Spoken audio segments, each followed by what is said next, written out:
All right, Algebra 2, we are here doing section 410, which is writing quadratic functions.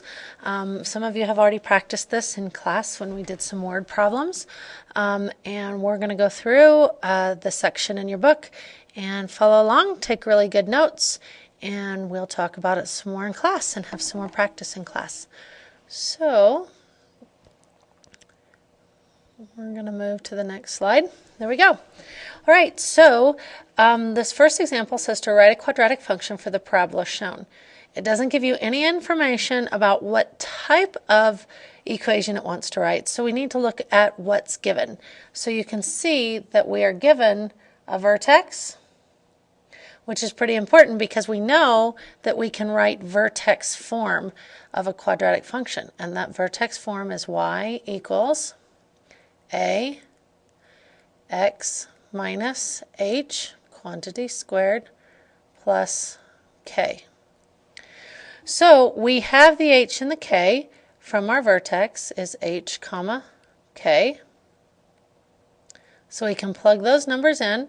So we have y equals a x minus the h value, which is 1 quantity squared, plus the k value, which is -2. So we could have written a -2 there as well. But we don't have the a value. But we do have a point which gives us an x comma y value, which we could plug into this equation, and then we would only have the a to solve for, and we can solve a one variable equation. So I'm going to plug that 3 and 2 in to the equation for x and y. So y is 2 equals, I still don't know a, x was 3 from that point, minus 1 quantity squared minus 2 from plus a -2, make it a little simpler. So we work out this problem just doing order of operations. So 3 minus 1 is 2, squared minus 2. So 2 is equal to a times 4 minus 2. We're going to add 2 to both sides. And we have 4a is equal to 4. So a is equal to 1, which was nice. We solved for a, but I wanted to write a quadratic function. So I'm going to write the equation y equals, our a now is 1, x minus h, which was 1, squared minus 2. So you don't have to have that 1 there if you don't want to, because remember that the 1 is understood when we multiply. So to make it look even nicer, we could do that. Okay. So when we have a vertex, we want to start with the vertex form of the quadratic function. All right. Now I want you to pause it for just a moment and see if you can follow the same exact steps that we did before to solve this one. So I'm not going to work it through for you. I want you to try it on your own, pause it, and come back. And if you don't get it right, this is one you need to ask a question about in class.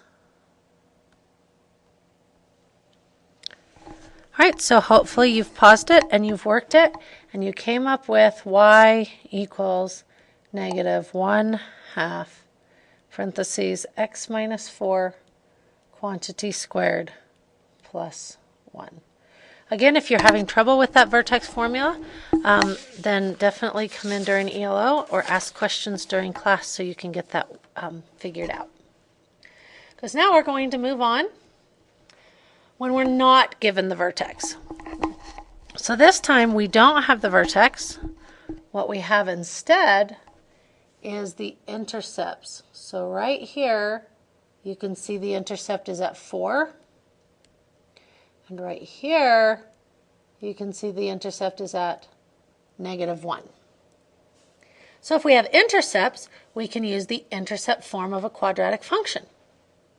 So that intercept form of a quadratic function is y equals a x minus p, which is one of the intercepts, times x minus q, which is the other one of the intercepts. So plugging those intercepts in, we have y equals a x minus 4 for this one over here on the right, and then x plus 1, because when I subtract a negative it becomes a positive for this one that's over here on the left. Again, I still don't have the a, but I'm given a point that I can plug in for x comma y. And if I do that, then I just have the variable a left over. So y was 2. I don't have the a. The x is 3 minus 4. The x again is 3 plus 1. So now I just have one variable, and you guys know how to solve a one variable problem. So we have 2 is equal to a times negative 1 times 4. So 2 is equal to a times negative 4. And when I divide that by negative 4 to solve for a is equal to negative 1/2. So I've solved for a, which is nice, but that was just part of it. I need to write a quadratic function. So I'm going to write it in vertex form. Y is equal to negative 1/2 x minus 4 from the intercepts, x plus 1 from the intercepts. So it's basically just like this one where I just plugged in the intercepts, but now I have the a. So I have a final answer. All right, if they wanted this in standard form, we could definitely put it into standard form by multiplying all that out. But the question just said write a quadratic function, so we're just going to leave it like that. So I have one here for you to try. Again, please pause it, work through it, and to save you some time, I am just going to show you the answer. But if you would like to have some questions answered, please come and see me. I'd be happy to help you. So pause it. In a minute, we'll work it. All right. Hopefully that you have come up with y equals 1/4 x plus 2 times x minus 5. If you need some help with that one, again, come and see me and we'll work through it. All right. So then we have the two forms, the vertex form and the intercept form. So now we need to work one with standard form. So this one says write a quadratic function in standard form for the parabola that passes through these points. Well, we have y equals ax squared plus bx plus c is our standard form. We don't have a, b, or c, but we do have a whole bunch of x's and y's. Well, when we have three variables left, a, b, and c, from way back, I think chapter 3, we solved three variable equations with 3 equations. So I need 3 equations. Well, I can get 3 equations, one from this using this x and y, one from using this x and y, and the final one from using this x and y. So I will have 3 equations written, and I will have 3 variables left, an a, a b, and a c, and I'll be able to solve for all of those. Okay, so let's start. This might take up a lot of room, so use your paper wisely. I'm going to try to use my little screen wisely and not run out of room before I get to the answer. All right, so the first point, I'm going to put in negative 3 for y equals a, and negative 1 for x. And I don't know b, but I know negative 1 is x, plus, make that into a plus, c. So let's simplify that and make it look like what you're used to. So you're used to having the a come first, so we're just going to switch the sides of the equal sign, and we're going to have 1a plus negative 1b plus c is equal to negative 3. Now does it look a little bit what you're used to? All right, the next equation, we're going to use the second point, this point right here. Okay. So I'm going to put in negative 4y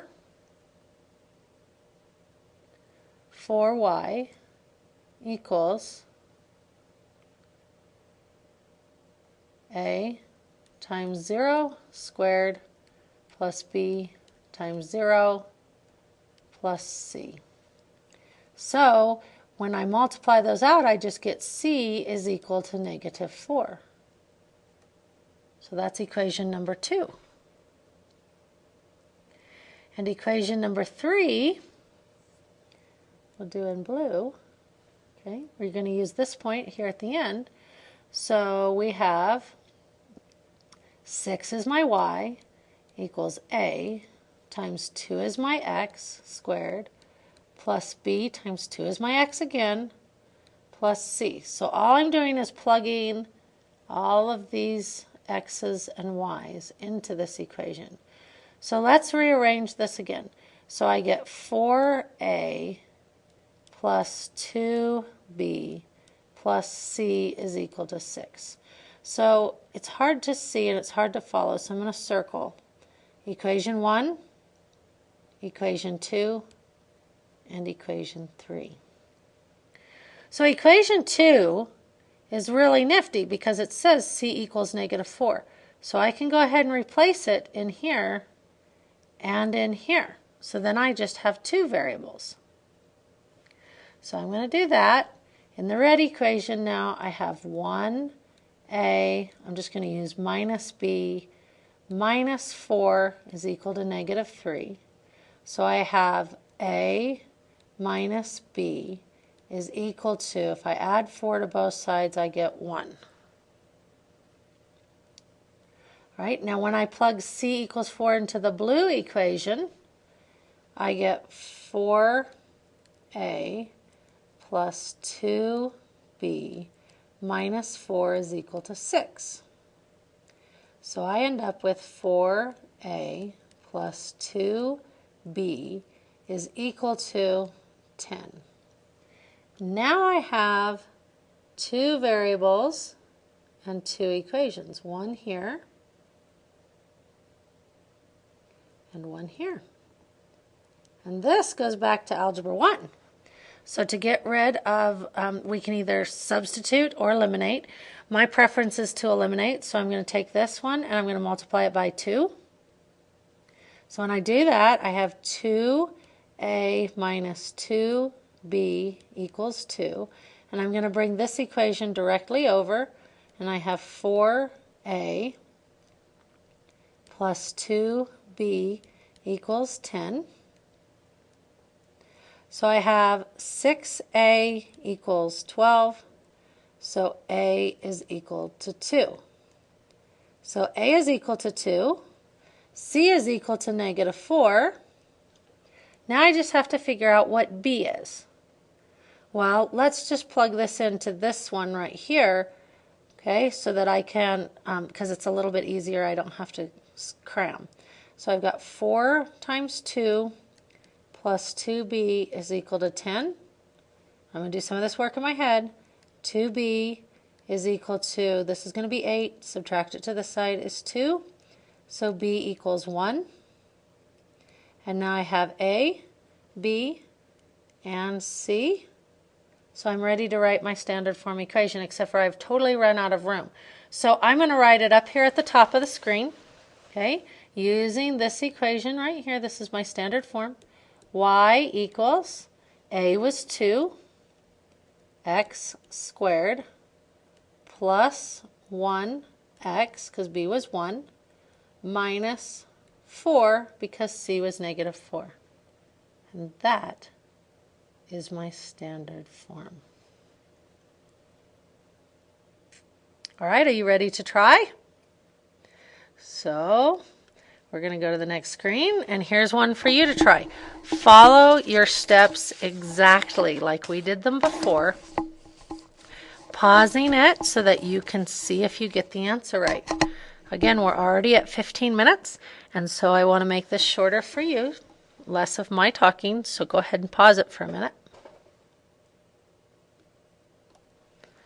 All right, hopefully you tried it, and you should come up with y equals 4x squared. Oops, I can't read my handwriting. I think that's a minus. 2x minus 1. That is the answer for this problem. If you have any questions or if you didn't get it right, definitely ask those in class. All right, of course, there's always the application problem at the end. So what I want you to do is to read this application problem, okay? And then we notice that the references are already on here because this is our last screen for the PowerPoint. This particular equation is going to go into our graphing calculator because of those great big numbers, and I'm going to show you how to put those in your calculator. So copy this down, and when you're ready, go ahead and go to the next screen. All right, so a pumpkin tossing contest is held each year in Morton, Illinois, where people compete to see whose catapult will send pumpkins the farthest. One catapult launches a pumpkin from 25 feet above the ground at a speed of 125 per second. The table shows the horizontal distances in feet and the pumpkins traveled when launched at different angles. Use a graphing calculator to find the best fitting quadratic model. So you did this with linear already to find the linear model. So hopefully you remember some of the steps. But I am going to attempt now to pull up the other screen that has my calculator on it. I'm going to try. I hope it works. Yay, there's my calculator screen. All right, so we need to go to the y equals screen, and we need to clear that out. All right, so now what we're going to do is we're going to plot this data. So we're going to go to Stat. That's our statistics. We're going to edit, so we're going to hit Enter. And we're going to clear the first or the second list. We're going to clear it and hit Enter. And then we're going to go up and we're going to go over to list 1 and we're going to clear it and hit Enter.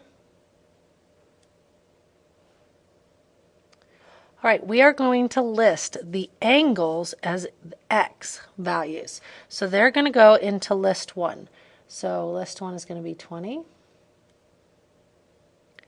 and 30. Whoops, hit too many. We go back up and we're going to delete that. And we're going to do 30. I can't seem to get 30. We'll try again. There we go. All right, so there's 30. 40. 50. 60. And 70. Now we need to go over and enter list 2. Those are our y values. So 3, 70, 2. Clear, try again. 3, 70, 2. Hopefully you're working with your calculator and not having near as many problems as I am. 4, 62. So I'm just entering the y values from the distance in feet.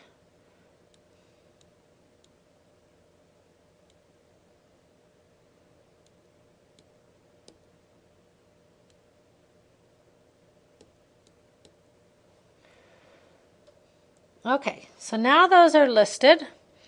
We're going to stat plot them. So we're going to go second y equals, and we're going to turn our first plot on. So we're going to hit Enter. and we want to turn on, so we're going to hit enter again.